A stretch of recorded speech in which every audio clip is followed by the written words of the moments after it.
Баршаңызға сәлем.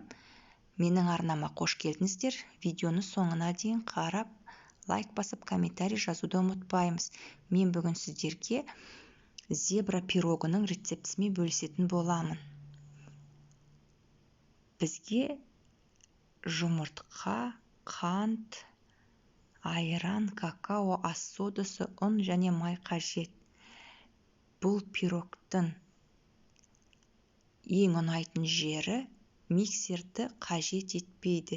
Венчиктің көмегімен осындай пирогты әзірлейміз. Видеода көріп отырғандарыңызда ең бірінші жұмыртқамыз бен қантымызды венчиктің көмегімен әбден көлемі ұлғайып, қантымыз еріп, массамыз әппақ түйіршіктерімен, көпіршіктерімен шыққанша араластырамыз. Одан кейін үстіне айранымызды қосып, ас содасымызды қосып, тағы да әйбәтлеп араластырамыз. Үстіне қосатын майымызды алдын ала отқа қойып, езіп аламыз, ерітіп. Мінекей, барлық сұйық қоспаларымызды қосып болдық. Ендігі кезекте ұнымызды електен өткізіп қосамыз. Ұнымызды бөлікке бөліп, біртіндеп қосқанымыз жөн, өйткені көтеріліп тұрған массамыз түсіп кетуі мүмкін.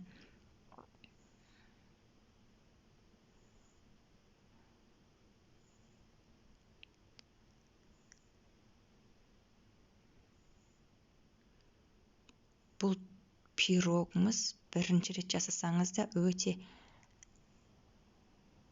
биік болып көтеріледі.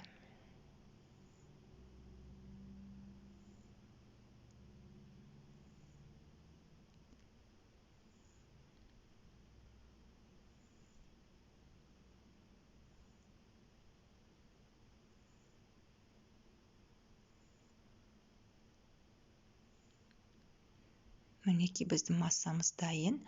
Енді осы массамызды екіге бөлуіміз қажет. Бір массамызға, бір бөлігіне какаомызды қосып, шоколады массамызды дайындаймыз.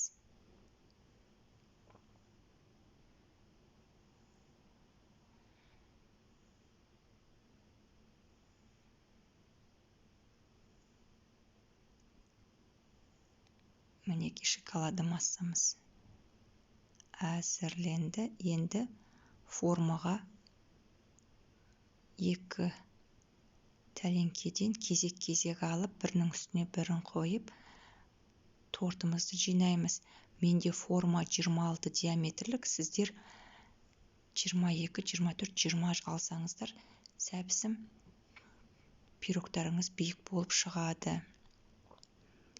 Алма кезек барлық массамызды салып болғаннан кейін қызып тұрған пешімізге бір 30-35 минутқа пісіріп аласыздар.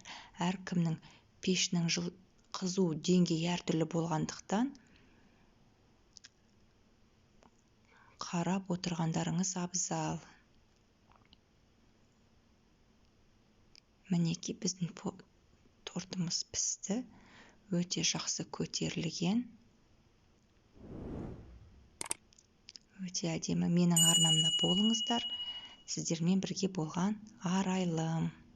Астарыңыз дәмді болсын.